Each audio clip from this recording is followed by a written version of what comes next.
Realidades, una guía práctica y aplicable para resolver las múltiples exigencias de la vida desde una perspectiva bíblica. Con nosotros, René Peñalba.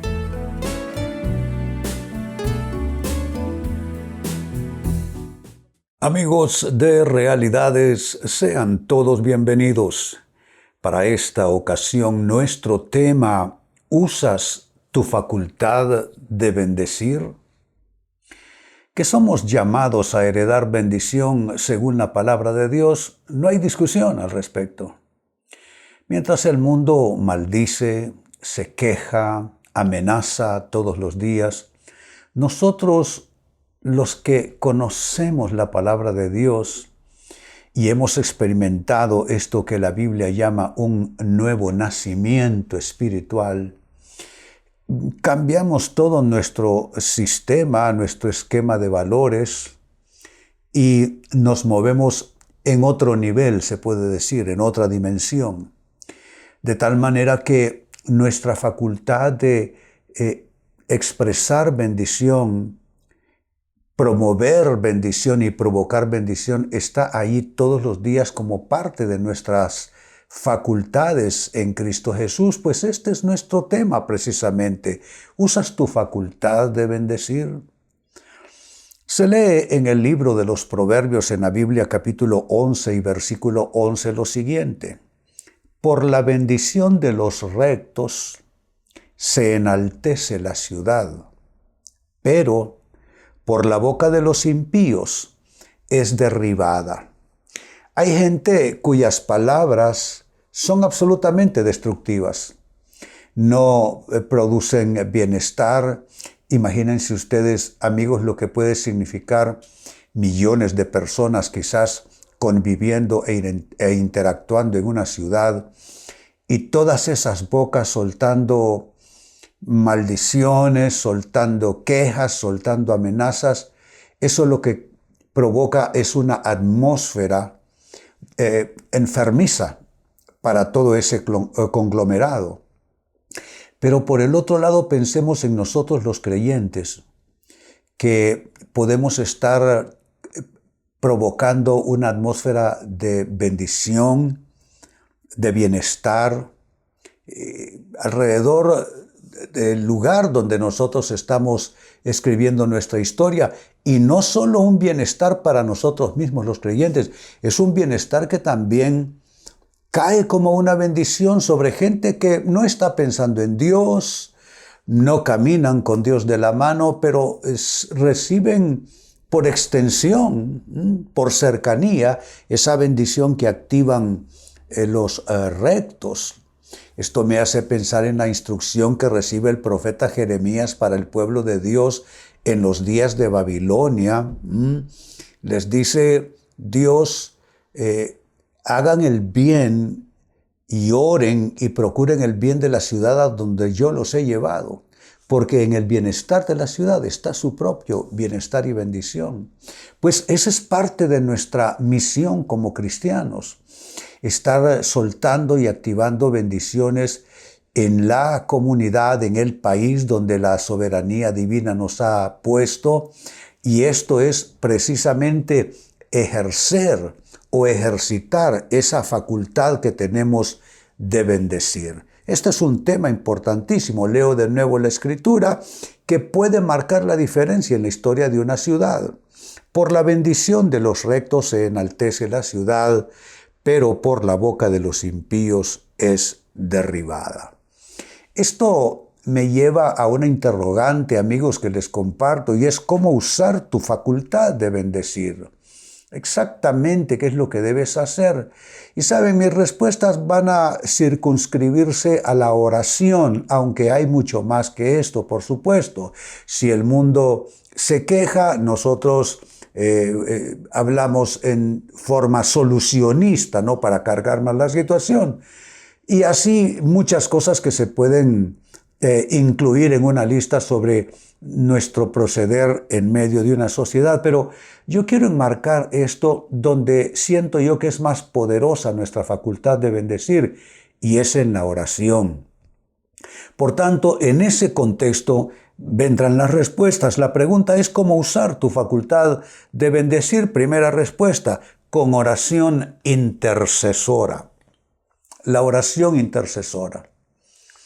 El más extraordinario acto de intercesión en la Biblia, aparte de, pues, por supuesto, lo que Jesucristo hizo en algunas de sus oraciones y que los evangelios registran, por ejemplo, la gran oración sacerdotal de Juan capítulo 17, pero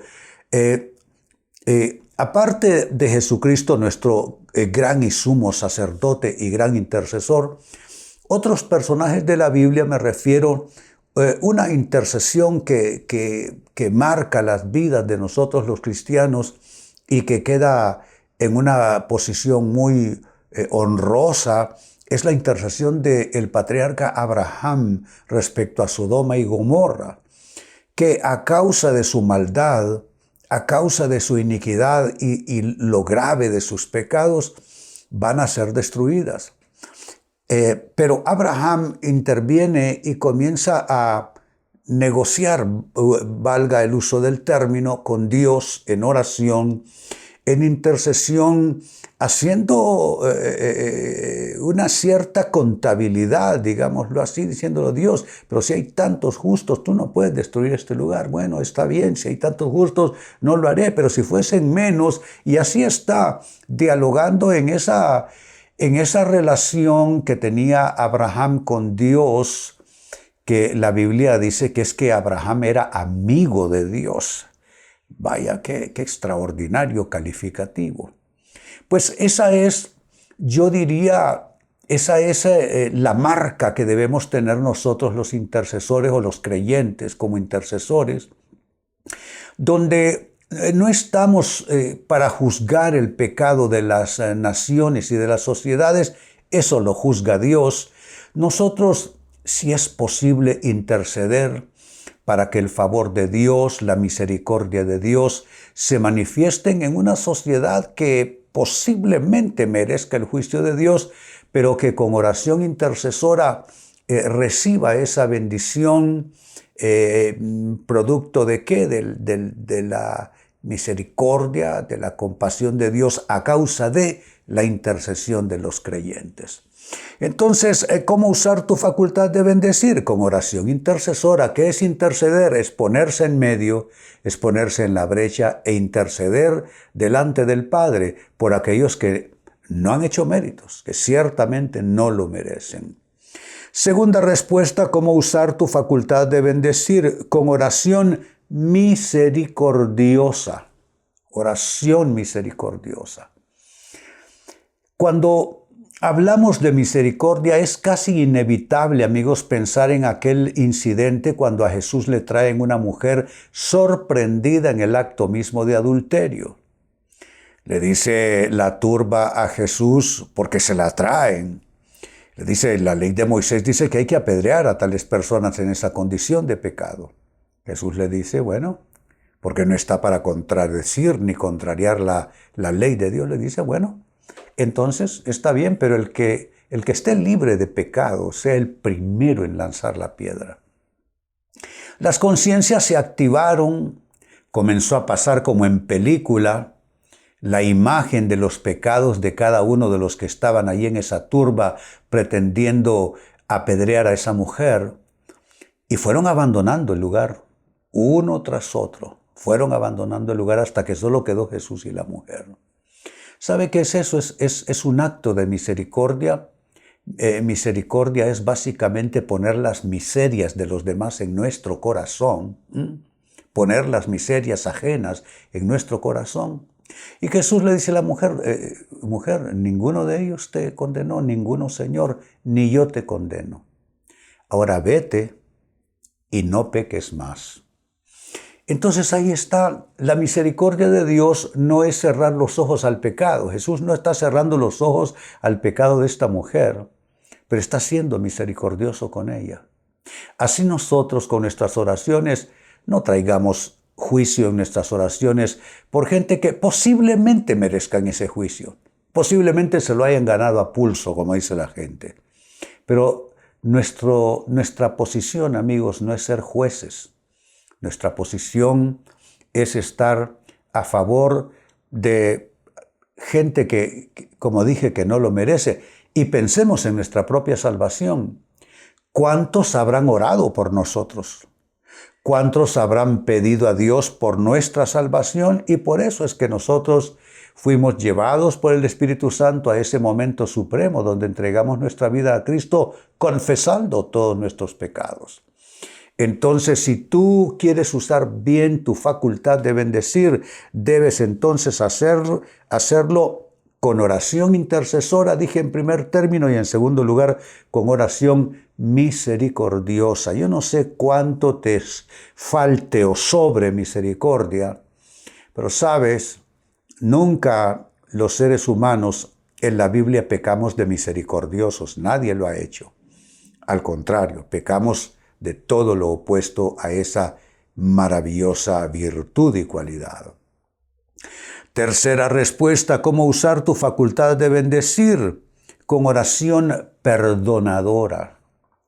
Y cuando pienso en una oración que suelta perdón, viene a mi mente la imagen de Esteban, el primer mártir de la iglesia cristiana. A Esteban lo asesinaron y Esteban, cuando sus asesinos están haciendo esa mala acción, dice: Dios, no les tomes en cuenta este pecado. Es una oración perdonadora. Yo te pregunto, ¿cuántos te han hecho mal a lo largo de tu vida y de tu historia? Posiblemente hay una lista, corta o larga, no lo sé. Pero lo cierto es que todos llevamos los malos recuerdos de injusticias cometidas, de acciones realmente malas en nuestra contra, cosas que incluso torcieron la ruta de nuestras vidas por el impacto de esa mala acción. Pero ¿qué es lo que nos toca hacer? Guardar rencor, guardar resentimientos, comenzar a albergar odio en contra de nuestros adversarios. Pues la respuesta es un rotundo no, sino más bien perdonar. Jesucristo dijo que perdonemos a los que nos ofenden, que hagamos bien a los que nos aborrecen y maldicen. Entonces todo esto, amigos, es el uso bíblico de nuestra facultad de bendecir.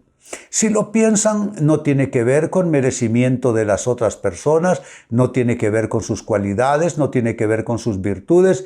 Posiblemente toda esta facultad de bendecir es para que la empleemos en gente que no puede hallar por sí mismos la bendición, gente que no conoce todavía la ruta, gente que no halla la puerta abierta de la salvación. Entonces estamos nosotros los cristianos, no para juzgar eso, es que Dios no nos ocupa para hacer su juicio, no para aconsejarle a Dios qué hacer, porque no somos consejeros de Dios, pero sí para usar nuestra facultad de bendecir, tal como estamos diciendo, con oración intercesora, con oración misericordiosa, y a eso estamos sumando con oración perdonadora. El creyente que no está dispuesto a perdonar está poniendo en serio cuestionamiento su vida cristiana. Porque si de verdad naciste de nuevo, si de verdad perteneces a Cristo, si de verdad conoces su palabra y estás lleno de su Espíritu, por mucho que te cueste, no hay discusión en tu mente y corazón. Hay que perdonar a quien te ha ofendido. En cuarto lugar, ¿cómo usar tu facultad de bendecir? Con oración sanadora. Una oración que pide la sanación. ¿Cuántas personas en la Biblia recibieron el impacto sanador de Jesucristo? ¿Lo merecían? No necesariamente. No necesariamente. Algunos de ellos posiblemente vivieron vidas en pecado, pero ¿cuál fue el gran mérito ahí? La fe para pedir su sanación. Y hubo personas que llegaron a Jesucristo, se acercaron a Él pidiendo la sanidad de alguien más, de un familiar, un militar que pidió por su siervo, un principal de la sinagoga pidiendo por un hijo, en fin. ¿Te das cuenta? Oración sanadora. Nosotros debemos de poner ese manto de oración sanadora sobre nuestro entorno familiar, por ejemplo, en nuestros centros de trabajo. la ciudad misma, nuestras autoridades. En lugar de solamente juzgarles, decirle, Dios transforma sus vidas, sana sus mentes enfermas, Señor, trae revelación, porque revelación es parte de un proceso sanador, claro que sí. Antes nosotros vivíamos en tinieblas, pero vino ese proceso sanador y pudimos ver la luz. Vuelvo al texto bíblico de inicio, libro de los Proverbios capítulo 11 y verso 11. Por la bendición de los rectos, ahí está, en nuestra facultad de bendecir. Por la bendición de los rectos se enaltece la ciudad. Otros textos dicen, otras versiones, será bendecida la ciudad. Pero por la boca de los impíos es derribada. Amigos, mientras gente destruye, nosotros construyamos espiritualmente hablando nuestra sociedad. ¿Cómo hacerlo? ¿Cómo usar tu facultad de bendecir? 4 respuestas. 1, con oración intercesora. 2, con oración misericordiosa. 3, con oración perdonadora. Y 4, con oración sanadora.